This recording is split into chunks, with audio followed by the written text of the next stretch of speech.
Hello, hello, welcome to the second Rebalance talk. We are very pleased to have with us Jacques Lévy, that he's just on time with us because he has just published his latest book, a very ambitious book. It's called in French L'Humanité, un commencement, le tournant éthique et la société monde. In English should be like humankind, a new beginning or beginning, the ethical turn in the world society. So it's kind of ambitious title in an exciting moment to be published. Hello, Jax. Uh, Hello. Let me begin by asking you about this ethical turn you have been working and thinking and writing on your book. What do you mean by that? Well, I don't thank you for this too difficult question, but I try to answer. I have a mother who is 97, and she often tells me the world is complicated. And my challenge when in our conversations is to try to convince her that the world is not complicated, but complex. And complex is not the opposite of simple for me. And there is a biologist who invented coined the new word simplex. And I like this, and so I think to the challenge, the bet of this book you mentioned is to try to be simple, to explain the complexity of a contemporary world, and in this perspective, I try to use a limited number of couples that can be useful at a certain moment. Of course, then we can take examples, we can complicate our reasoning, but at a certain moment it's useful to use simple couple, which can or triad, three words, to be understandable. And I think one of these possible couples is morals, ethics. I think we are changing the world of, let's say, ethos. Ethos would be the encompassing part of a human agency, which says this is good, this is bad, this is legitimate, this is not legitimate. We should do this, we should not do that. So it's a common domain which includes morals and ethics, but they don't answer the same way the question. And what did morals was to use myth of commandments, of norms that are supposed to come from outside, gods, for example. And it's a try to make society possible in a context where there are antinomies between the interest of the components of the society and the society as a whole. For instance, if you kill everybody around you, it's a problem for the survival of fragile societies. But it has been marked, that the moral age has been marked by the fact that those norms, those commandments are true only inside a community, inside a communal group. For instance, you should not kill inside your community, but outside is recommended during war. Or if a member of your community do something wrong, which make him go out from the community, you can kill him. There are no crimes which still exist in some societies. So the problem of morals is that its pretended universality is absolutely not universal. And one of the idea of the book, you mentioned the subtitle, the ethical turn of the world society, is that to be universal, we need universe. And now, increasingly, humanity has a universe, which is called the world. And this is completely new, because when we discuss values, not norms, but values, accepted values as human inventions, historically moving, we have to discuss with everybody. For example, discussion about blasphemy is all over the world. Not every people agree on the same propositions, but everybody discusses about the legitimacy of what happens if you are a Muslim and you drink, no, you're a Christian and you drink Muslims' water in a well. Should we kill you because of this? Or if you publish some cartoons about some prophet, should we kill you because of this? So this is a universal question. There is a universal debate on values. And what is new too is that antinomies are not a fatality. That is, in old societies, it was impossible for the society, for instance, to say everybody should be educated, go to college, have the same rights as the others, because the organization, the basis of the society were not compatible with equality in fact. So morals had also this function. It's very clear in Hinduism. So you are at your place, playing your role, and everything's good. If you accept this, this inequality, the structural inequality, the society can work.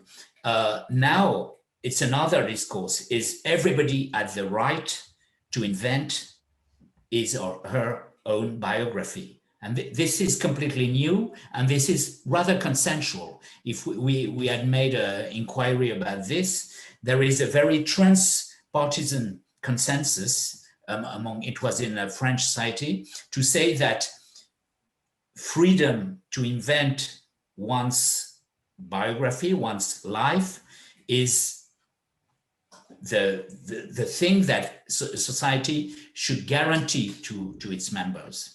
And it's a new articulation between equality and freedom, because formerly in the tradition of European politics, the left was for equality and the right for freedom.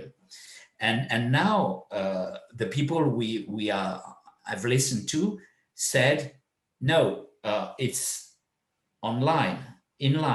I mean, you need equality to guarantee to everybody to get the freedom to invent one's life. So it's a recomposition, very, very important, of something we could have believed eternal. That is the classic opposition between freedom and equality. Now it's a compatibility, which is affirmed by most of our contemporaries. So this is what I call ethical turn. Thank you very much for this political and moral philosophical analysis in just 5 minutes. Thank you very much. You know, we have 60 minutes, so we don't have to rush. Please take your time as you just did. We prefer to go slowly. You know, in this research project, we love to be, you know, to take the time that every question needs to be answered. So let me go to another question that is related to the first answer you gave us. Do your research interests and methods have changed because of the pandemics, because of the new forms of solidarity and conflicts, the new antinomias, or the old antinomians in the new express it in a new way? Did you change your research interests and methods, or just the pandemics has provided you new experiences to fit your previous research interests, your previous ideas? So how much pandemics has influenced your thinking? No, I would say my research interests have been confirmed. My research methods have been changed because my major research method is to have a cup of coffee in the street, in a coffee store, in coffee shop, sorry, or to have a dinner with friends, or to walk in animated streets. And to travel also, because I'm supposed to be a specialist of globalization, particularly of globalization of the cities. So one of my research programs is to explore all the about 35, 40 cities of more than 10 million inhabitants. So I have explored at least once, which is not very sufficient, about 30, 32. So there are many other cities I should explore, particularly the most difficult, like Lagos, Kinshasa, not very easy to walk in without bodyguards. but this is still a part of my program, so I'm eager to go back to traveling. But what changed is more a confirmation. For instance, politics have been affected by pandemics. The way governments govern is different. And what is remarkable is that we can observe the end of what Foucault called politics. I think, at least in the West, in democratic republics, there is no more biopolitics. I mean, it's not a question of number. It's not a manipulation by the states of the bodies of human bodies. It's something else, because human bodies are also citizens, and they have some means to be understood, to transmit messages. And even if classical ways of democratic processes are suspended during the pandemic, there are other ways, like the media or other lobbies, group of pressure, and so on, that transmit, that carry messages from ordinary citizens to the government, and they are not able to do anything they want. They are forced to listen, and we can see day after day they make some changes in their trajectories, because they are forced to listen to the people. And what the people say is that human life is a public good, not a number in the hands of the government. So we have to protect them, but not in contradiction with other public goods. So the notion of public good is very interesting, because it comes from economics, but I think we can transform it into a more general notion in social science, that is a good which is co-produced by those who consume it and the society as a whole. So education, culture, human life, rule of the law, democracy, love is a public good, because one of the characteristics of a public good is that when somebody consumes an element of a public good, it's good for the others too. When many people can read, it's not bad for those who previously could already read. It's a good news because there will be more books to read, and it's the same for many things. I think the majority of interesting things now are public goods, and it's also an aspect of the ethical term, of the non-antinomy between interest of components and interest of the society as a whole. So what we are observing in the pandemic is that there are different feedbacks, because of course the pandemic has its own history and we have to adjust, but we do something, we make actions, and constantly there is a reflection between, for instance, between growth, economics, development, which is also a public good, and the respect of life. So how can we create a situation where those different public goods remain compatible between each other?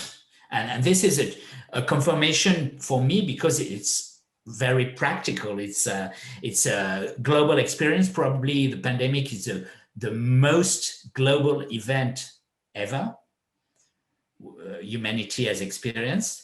And so we see things when we have the opportunity to observe a very big experiment, not only an experience, but an experiment, like a scientific experiment. We see things, or we confirm things, or what we call crucial experiments in physics, for instance.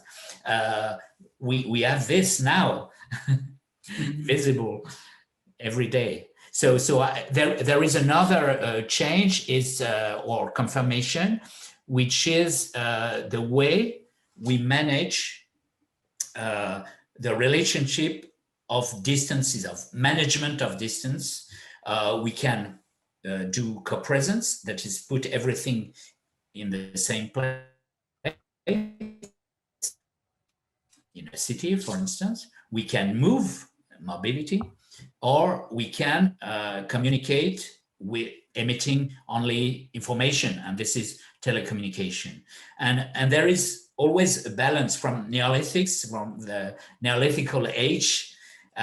Humanity has organized different balances between those three modalities: co-presence, mobility, telecommunication. And during the pandemic, we are severely deprived from mobility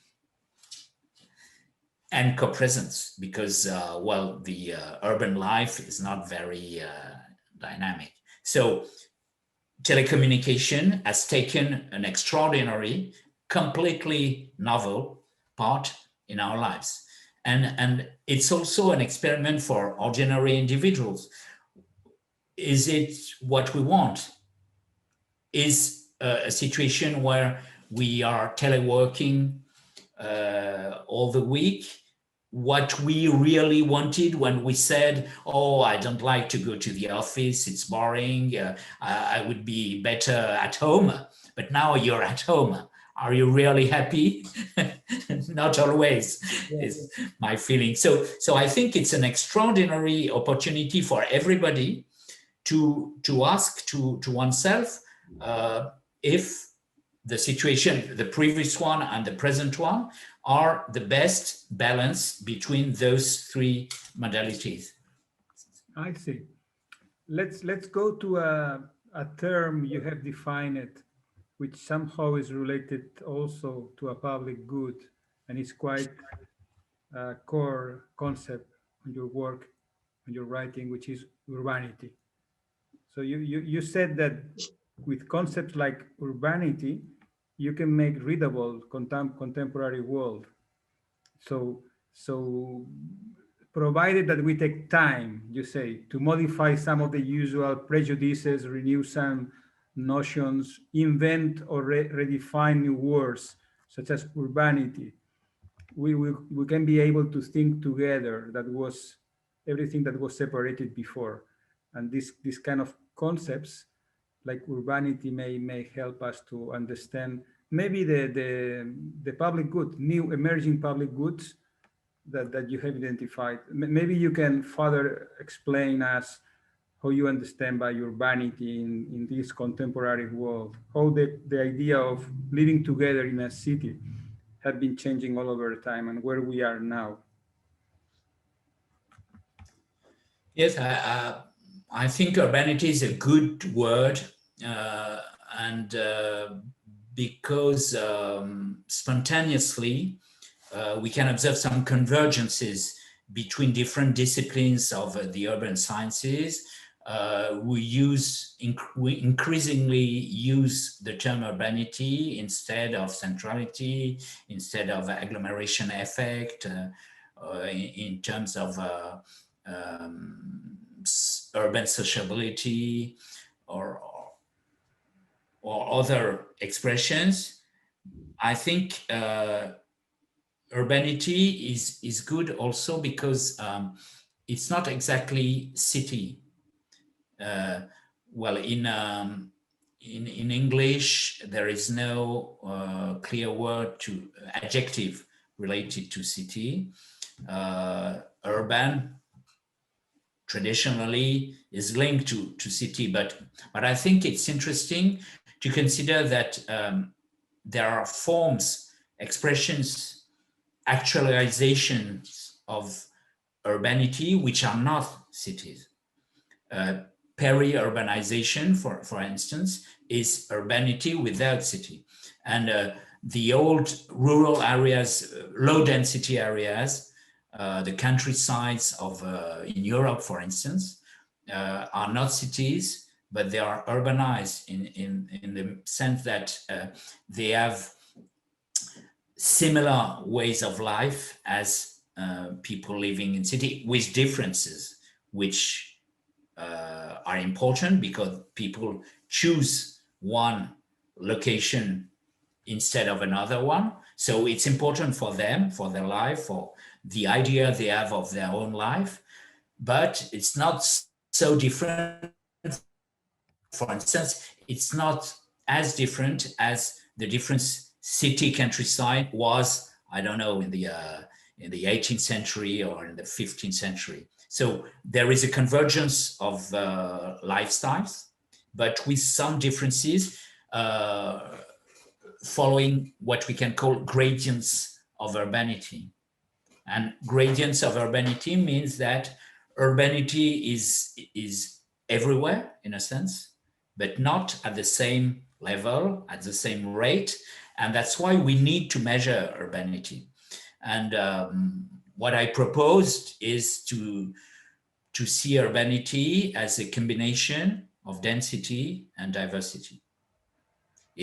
Again, it's very simple, and you could object, it's too simple. But yes, Einstein said things should be made as simple as possible, but not simpler. And of course, he was right. But I think what is interesting in scientific debate, if you propose fragile, bad notions, there is somebody who tells you it doesn't work, and I will demonstrate how. But so far, the idea that urbanity is a combination of density and diversity has not been convincingly contested, as far as I know, and I'm not the inventor of this combination, because Louis Wirth, or Worth, he was a German who emigrated to the US, and there is a famous article from 1938 in the Sociological Review or Journal, which say this. He had something which is also relevant, which is mass. He says density, diversity, and mass. I think he was right. So let's continue with this simple couple or triad, because it works. So I think it's it's useful also because it encompasses different ways of producing urbanity, not only the city, because the mobility has made possible. It began in the US at the beginning of the 20th century with the streetcar, not with the individual car, because the streetcar, the tram, was expensive, and so only the rich people could use it to have a house at a certain distance of the city center, which was polluted by poor people. Let's go back And to a passports. second to the idea of density and diversity, Jack. You have analyzed the myth of Babel as Yeah. the most extreme case of high density and high diversity and still urbanity as its best, let's say, as more human, as the more authentic human, let's say, endeavor. On the other hand, you have some in one. I listened in one of your classes and presentations mention one another version of Babel, which is a kind of provocative suggestion you have by saying that if we imagine a you know all the diversity of the world in a city with the density of Central Paris, you will occupy half France, but still you will have the half France empty and the rest of the world just wild nature. What is the meaning of this image, this provoking image you suggest, and what's the relation with Babel? It seems like a contemporary Babel. It seems like a positive Yeah. image of a high density and high diverse urban environment. So it's very simply to show that there is no problem of overpopulation on the earth. Very simply, first of all, it says this: we have much room on the earth with the number we are, and now demographic projections will probably be stabilization of world population just below 10 billion people around 2050. So roughly the same numbers we'll have in a century. So so I think it's interested because there is very strong ideologies that say the boat is full. It's very. I spent 13 years in Switzerland, and in Switzerland it's very common to say we have nothing against strangers, but la barque est pleine, the boat is full, and so we, instead of giving help for development to poor countries, we should give them condoms in mass. This is the political project of the major political party in Switzerland. So it's important to know the numbers, to know the orders of the quantitative orders. But also, you're right, Babel is a very interesting myth. It's a negative myth in the Old Testament, and it's I think I've made some tests among some people around me. The majority of people think Babel means the fact that nobody understood each other.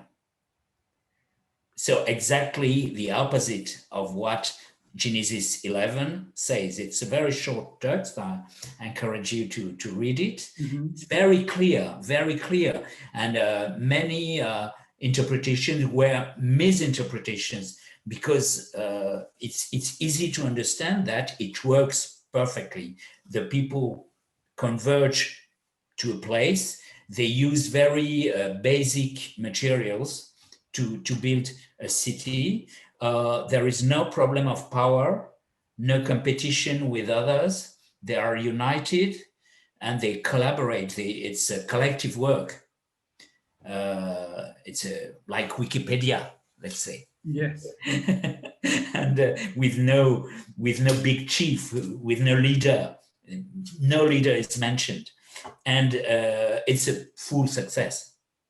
And it's precisely this God, we see the Tower of Babel from his clouds growing, and he doesn't like this just because the humans are too powerful. So of course it's a metaphor of hubris. Religions, all the religions of this period have developed, it's clear among the ancient Greeks, they invented the word, but it's true also in other religious systems, that of course the message of religion is to say you are not comparable. God is like a man, it's anthropomorphic, but you should not try to imitate him. This is a basic message of religions. But in many metaphors or allegories, there is a relation to something which is bad. So if you don't obey God, it's because you have bad intentions, not to respect sexual rules or killing people. But in the case of Babel, what is the sin? I studied a lot of, including recent interpretation of people who say, but where is the sin? It's unfindable. It's difficult because there is, in the text, the only sin is that God says, if they continue like that, nothing would prevent them to be the equals of God. So it's clearly a metaphor which says, don't even try. And I think many anti-urban ideologies today say the same. That is, the metaphor of city is also the metaphor of humanity, of the world. Why? Because I go back to your question, density and diversity, it's also a definition of a society. Because what makes a society, the fact that you have different people, differentiation. If a city can't be a family, for instance, because it can produce tools of adaptation, tools to tackle different situations, while if you have a certain level of diversity, it becomes possible. So I think the fact of putting a large amount of diversity in a limited extension, spatial extension, is also a definition of a society. So it's not surprising that this metaphor has been used by the Old Testament, and it's not surprising as well that now people that hate society, the idea, for example, libertarians in the US, the libertarian movement is very powerful in the US. We don't know very well in Europe because we hardly understand what could mean the fact that I pretend not to live in a society. We have the welfare state, fortunately, which every day makes us understand what is society and what is not non-society, and what is non-society. But in the US, there is this tradition of which comes from the Puritans, migrants, the first migrants to European migrants to America, to North America. who wanted to separate themselves. The right to separation is the first claim of the libertarians. So I am alone in a desert. I arrange, I deal, I handle, and don't mess with me. I have my gun. I don't pay taxes, and that's it. So this kind of ideology is clearly anti-societal and anti-urban. They hate cities in general. I don't know if you know Unabomber. Unabomber is a very interesting Yes, figure. Theodore Kaczynski. Right. Theodore Kaczynski. Theodore Kaczynski, yeah. Same name as the Prime Minister of Poland. No relation. And he decided to send a little bomb to people, but at the same time, he decided to migrate to in forest where he was self-sufficient. His personal ideology was that he wanted to punish the normal society, but he say he didn't need them because he was self-sufficient in his wilderness. So I think this is still contemporary. Yeah. And so I think as said, as Umberto Eco said about the open work, Babel is an open myth. Yeah, let's follow in this line of Unabomber and the understanding technology as a threat, as an intrinsic threat. I don't think you believe that. You believe that technology is intrinsically a threat.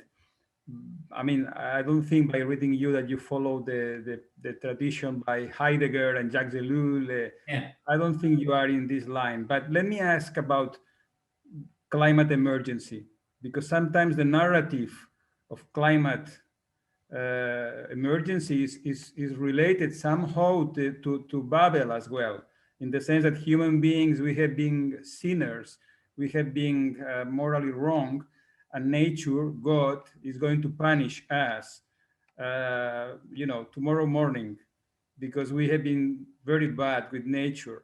And surprisingly, if we are in a hurry, so if we really are in an emergency, if we have to reverse all these threats as fast as possible, it seems that we don't have much time to rely on behavioral changes. It seems that we just have to implement, new technologies to decarbonize the economy, to put more intelligence and optimize the system. So it seems that we technology has to save us from technology. So this antinomia, I know you love antinomias.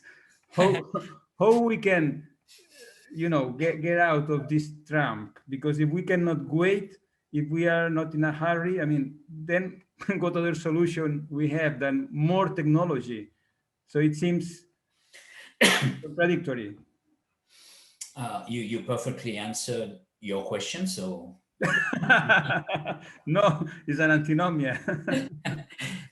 no, I think well, of course, Heidegger is an interesting thinker, particularly because he coined the idea of inhabiting. Well, traditionally they say dwelling in English translation, but I think inhabiting is better because precisely dwell is spontaneously related to house, as the move, the very interesting move Heidegger made was to extend Wohnen from the house to the world, and I think it works very well in including in not only in Roman and in Latin languages, but including in Latin.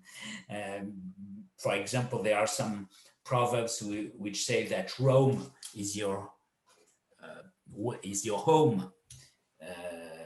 the metaphor of using larger spaces which are not personal spaces with the same idea of inhabiting and being inhabited also, and the way you can use the verb inhabit some place, not only in some place, and that works in Italian, in Spanish, I don't know, in Catalan maybe, in French. Probably too. Yeah, you can inhabit a place. So this is very interesting, and I think for this, Heidegger is a beginning of the start of a genealogy, which is very important for us interested in space, because inhabiting is a rich concept when you imagine it as an encounter between an actor who inhabits and an environment which is inhabited. And we can say that is a successful encounter, a successful meeting between an actor and an environment, because it's possible not to habit. You can destroy your environment, or you can be submitted to an environment which is for you uninhabitable. So it's not given for granted. It's a work for humanity to be able to inhabit nature, inhabit other environments, not only nature, but in a city, countryside, and anywhere.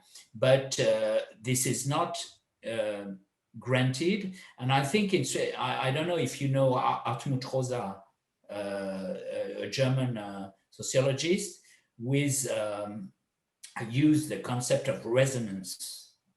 Resonance is interesting because it's something not very clear, but the idea of a dual movement in both senses between two reality. You cast a message and something comes back to you, and I think inhabiting would be the spatial approach to resonance in a way. So I think I wouldn't completely condemn Heidegger in spite of the fact he was a Nazi. But of course, we have to criticize his view about the nearness. The fact he thinks closeness is structurally, essentially the human orientation. So we prefer to be close to something, or we prefer what is close to us to think to places that are remote. But I think he's not right, and he made an essentialization of rural societies. This is true in rural societies, but rural era is a very small moment, because there is a before and there is an after. Before, in Paleolithical, the huge majority of human history was in Paleolithic, and it was not rural society, and the humans were very mobile. They changed place because they destroy forests to take forests or other environments to take their food to survive, and then the place was exhausted and they had to move. So movement, and then nomadic society were based on movement. And now we are again, after the rural period, we are again very mobile. And it's strange because Heidegger loves etymologies. Many times he used the old sense of a world to justify his proposition. And there is an interesting couple of words in German, which is Heimweh, which is the Portuguese saudade, the nostalgia of the place where we were born.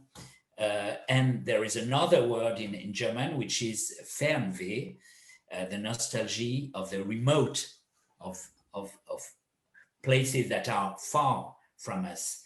So I think it's a good abstract of humanity, of history of humanity. It's true that sometimes we have Heimweh, but it's true too that sometimes we have Fernweh. Now I feel a very strong Fernweh. I'm Probably very Heidegger tired of hated, my apartment. Heidegger hated a lot, probably, Le Corbusier. The idea of a city made for speed is a city of progress, or the idea of a speed in the sense of Virilio, the idea of a speed as power, or Marinetti and the futurist in Italy of speed as violence. So this to what extent do you think these values of modernity, also removing distances and differences, increasing speed and efficiency, are not prevailing anymore, or they are, how they are changing in postmodernity, in the society of networks, where telecommunication all around, where we are carrying a mobile phone all the time? So to what extent these values have to be reconsidered today?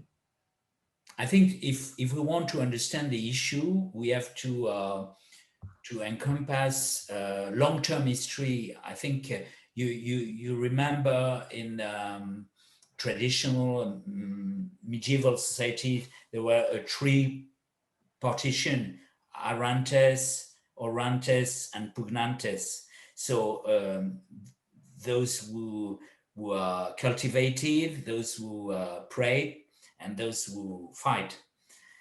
And the three traditional orders of ancient societies. And it was true also in Hinduist caste. So this division of labor was perceived, for good reasons, as necessary, as unescapable.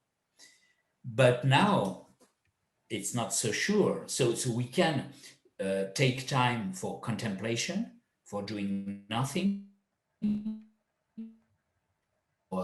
poltrire, as we say in Italian, to spend all the day doing nothing. Far niente. Far niente is a very useful occupation to be more intelligent, to solve problems you can't solve when you are always agitated. So I think we need that, and societies we do that, because contemporary societies need intelligent people, creative people, not just people doing always the same thing. So on the one side, we need to be slow, but on the other side, we need to be efficient, to know the world, so to travel, to be exposed to otherness. So otherness is vast. So if we want to meet different aspects to otherness, we have to be able to move, well, somehow quickly, not to stay in the same place. And sometimes we have to respond to events, sometimes catastrophic. So our problems with nature require an activity. For instance, the earthquake in Japan in 2011 was made 20,000 casualties, and the nuclear accident 0. So if we can't react when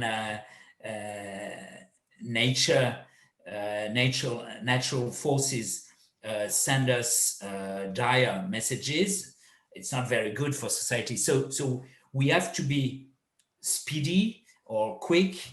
At the same time, we have to be slow. So I think the real issue is, how do we combine It's more a question of multi-temporality. What Lefebvre called rhythm analysis, rythme analyse in French. He coined a new word, uh, rythme analyse, with those two, rhythm and analysis, because he thought that the way we arrange different kinds of rhythms is the real way of observation how people or individual or society works. So I think it's more a question of metrics, combination of metrics, than a question of scale. Uh, Scale would say let be let be slow or quick. Let's go fast or not. This is a naive view of time for me.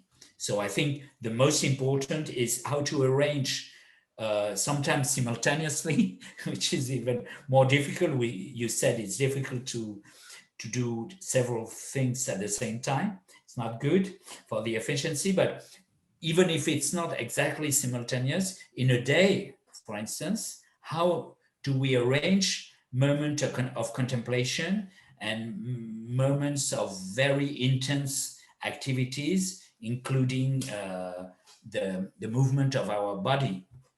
So this is, I think we have no a relevant corpus in social science to analyze this. So it could be a vast work program to compare, to measure and to compare the time styles of our contemporaries.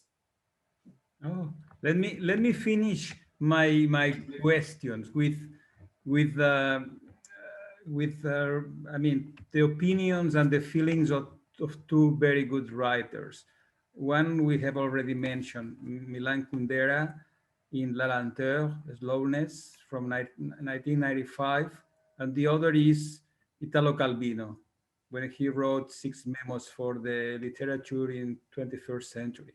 Yeah. Apparently they are very different, and I would like to just share with you the opinions they had as I understand them, for you to finish the conversation, trying to do something as difficult as the first question I made you, which is trying to solve this antinomia, this apparent paradox between these two writers, that maybe they are saying the same thing with very different words. I don't know.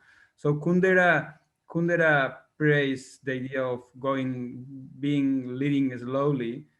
He said beauty is about time. You don't have beauty without time. Also, knowledge requires time and experience. And he said there is a secret connection between slowness and the capacity to remember. If you go very fast, you move very fast, you easily forget even yourself. So according to Kundera, speed is kind of an ecstasy that technology has given to human beings in modernity. And he says the runner, somebody running, feels her body, her age, how heavy she is, but the driver forgets about himself. The drivers, they are in ecstasies. And and Kundera asked himself, why the pleasure of slowness, leisure in itself, has disappeared.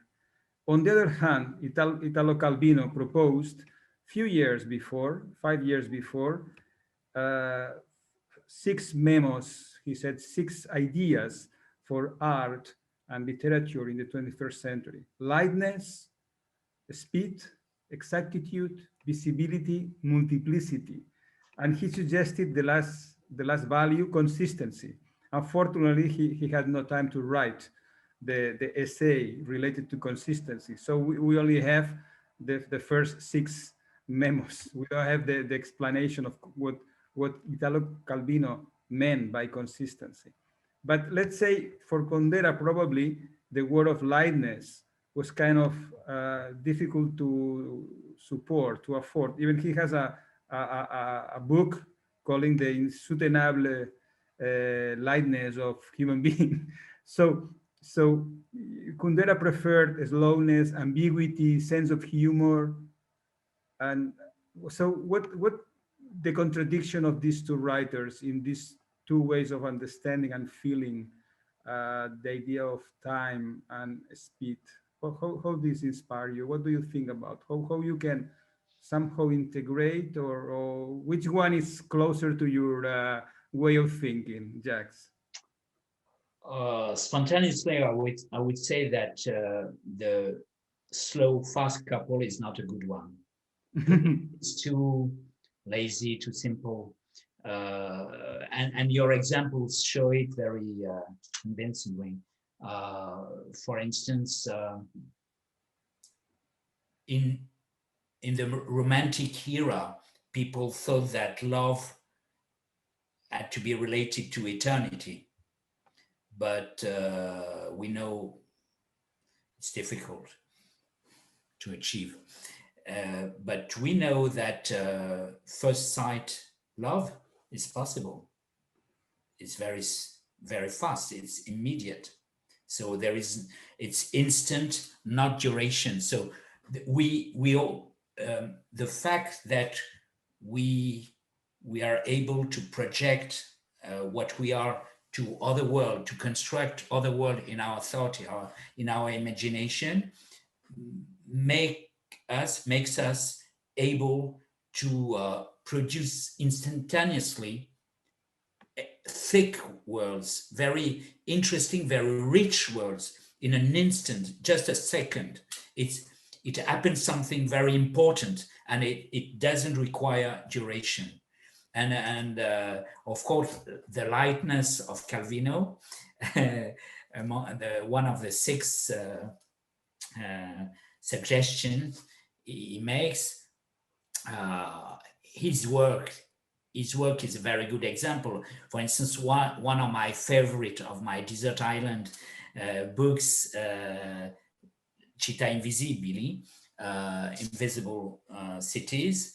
It's very short, and it's a short book made with very short chapters, and it's a magnificent treatise, the best I know, about urbanity.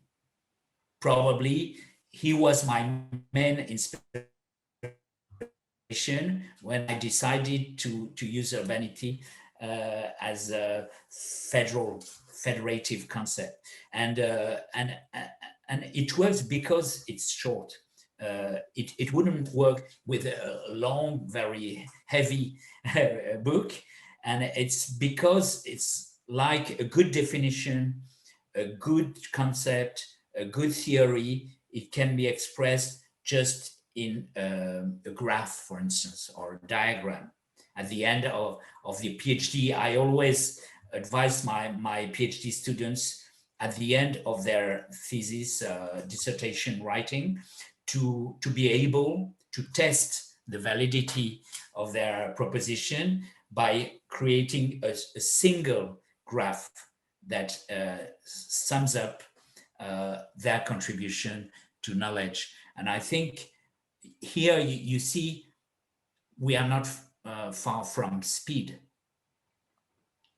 And so I think, of course, we have a problem with death. This is clear. And the fact that at the end, our body kills us so far. And this is the rest. This is what remains of a human condition. That's why we are still living in a condition, which is the opposite of freedom. And in this sense, we have a problem with time. So I think one of part of the debate about speed is related to this issue.